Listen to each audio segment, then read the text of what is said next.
So, yeah, a while ago I did publish or write a bunch of haiku. I started to, it was kind of my version of haiku, so I'm not sure if purists would consider it to be proper haiku. But I decided to start writing haiku again, with trying to keep my own, voice to it. But I also kind of wanted to study what purists and the experts would call good haiku to see if I can cut it really. So I'll read about 10 of my haiku, recent ones.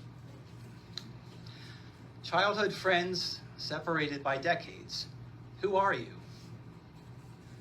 My wedding day. Dad knots my tie like I am a boy. Ant trails. Traffic heading home. Lights down low. Sings to the mirror. Damn, my sagging breasts. Rumble of thunder. Belly language at dinner time. Red, brown, white, yellow. My colorblindness sees equality. Wilted flowers. A lost moment writing haiku. Brown ladybug crawls across sunburned freckles.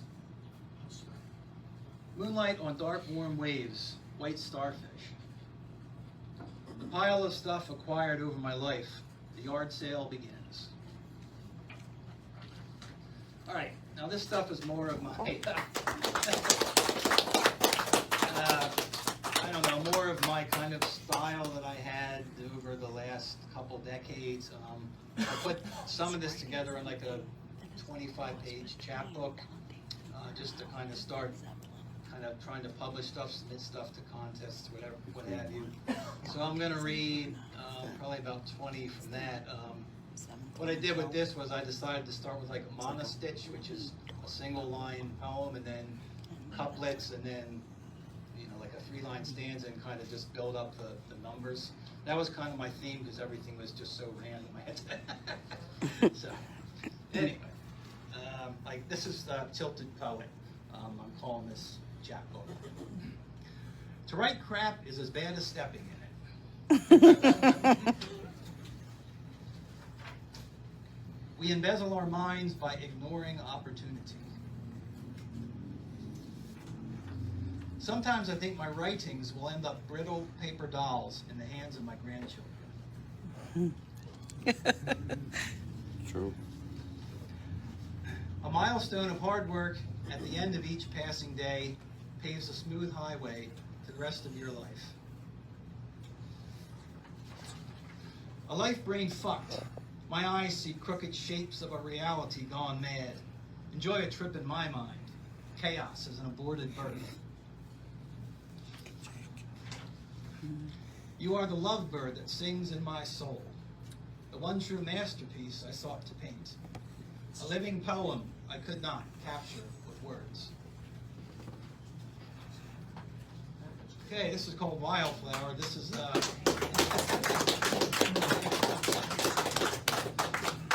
the bridge from the second song that I wrote. That kind of I like to mix up my poetry and my songwriting too. So this is called Wildflower. Wildflower, I will share you, I will protect you, but I will never pick you and take you from your roots, because then you would be a possession, not a beautiful life. Stay wild and free.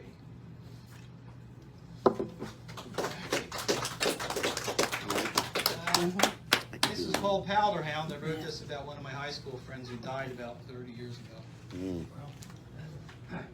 Tim was a great friend. I often think of him in lonely moments.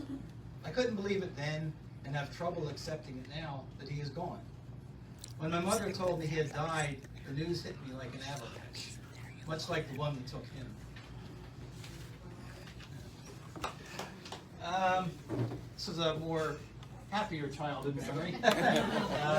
It's called Chicken Noodle Soup. An all-night food... Should we do that again? An all-night food fight when we were about 15 in the rolling fields and woods at my friend's house. There were about 20 of us. Tomatoes, eggs, soup, and ketchup filled the air.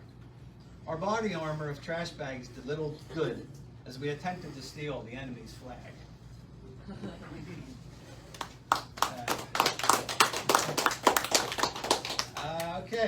this. I remember this in college, and after going to a bar, and the usual guy wants girl, but is too afraid to go up and say hi thing. The girl in the chair, this is called. With glassy eyes, I booze in this crowded saloon. My head feels as light as a helium balloon. Swilling down beer helps hide my despair, quells my yearning for the girl in the chair. Sitting near her with my fermented mask, I stare sheepishly into my emptying flask.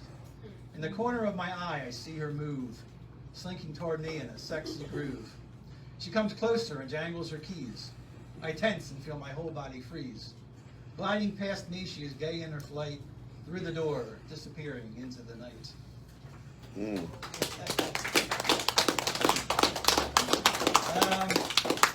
All right, this is called The Wisest Man in the World, what I kind of call philosophical poetry. My skin is rubbed raw from the coarse scraping of the rocks. I feverishly ascend the marble gray mountainside, seeking the all-knowing wise man who sits on its peak. Clawing my way over the last ledge, my heart drops like a stone. I stand up, bewildered at the dome's vast emptiness. For a moment, the pain and toil seems to have been for naught, until it dawns on me that each man is wisest unto himself.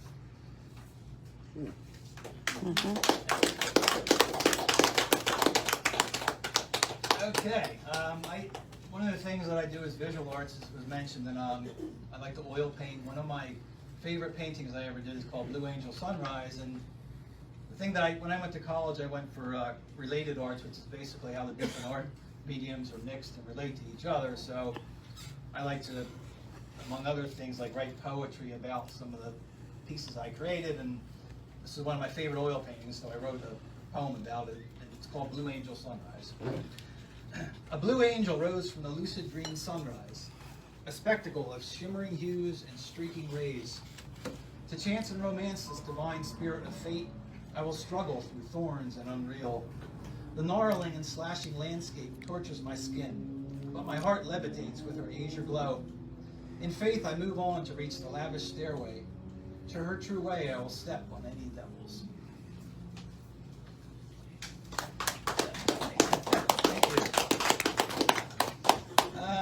So I couldn't be a poet unless I wrote some kind of self-loathing poetry. So here it is. It's called Me.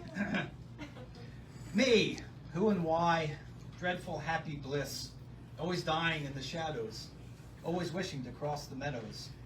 Wrong place, rotten wrong. It's here, there, where? I can't find it.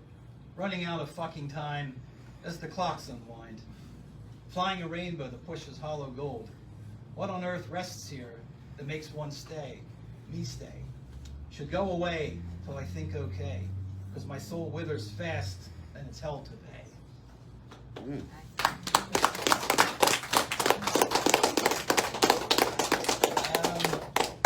Okay, this is a poem about being a writer, a poet. I think we've all kind of been there where we want to write and there's just nothing's coming out. It's called Lost in Thought. It is late at night and I am alone, staring at the scribble on the page that lays before me. It is a canvas that must be carefully crafted. I am anxiously trying to paint it with language, waiting to see the shapes and colors it will represent. But my train of thought is stuck at the station, held hostage behind a blank wall on my skull. Freedom of expression is gripped tightly in my hand, as if I am trying to squeeze my thoughts to its dormant tip.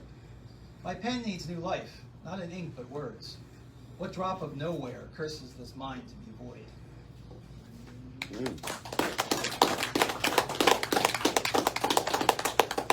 Let's see here.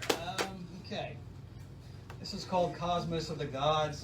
One of the things that I liked doing when I was in my early 20s was, I always read a lot, but in my early 20s I read a lot of philosophy and about world history, art history, all that kind of stuff. The Fertile Crescent, the birth of civilizations and all that. So this is what I wrote about. This is called Cosmos of the Gods. I'm also a big fan of the Epic of Gilgamesh, if anybody's ever read that book. Cosmos of the Gods. Ancient leaders holding sheltered clans and instinctive fears together. Oral history, lessons, teachings. Mouth to mouth, elder to younger. later praised by poets in song, dance, ceremony. Symbolic metamorphosis, to one the moon, to one the rain, lineage descendants, reliving feats and deeds to keep alive their ancestors. Nomadic wandering, blessed fertile crescent, Sumerian culture, cuneiform, home for folklore, then fables.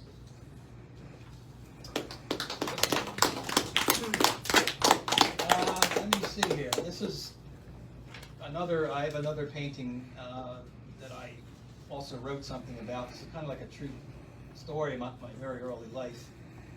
Actually, kind of before I was born and a couple years old. Kind of like the first time I could kind of like understand good and evil, if you will. This is called Soft Light and the Tiger. The soft light flooded my dreams frequently when I slumbered as a child. Sound was omnipotent. It tingled on my skin and shone color to my eyes. The question circled endlessly. I could think, but was incapable of reasoning. I was embryonic, pure, floating on waves of vibration. These erratic nighttime visitations ended before I turned 5, around the time the tiger pounced, once, never to return. As I lay in bed, coated in heavy darkness, it prowled in and snarled. It was then that a presence flew in, an unexplained, disturbing sensation. Unconsciously, still mystifying, my senses, mind, and heart first tasted bad.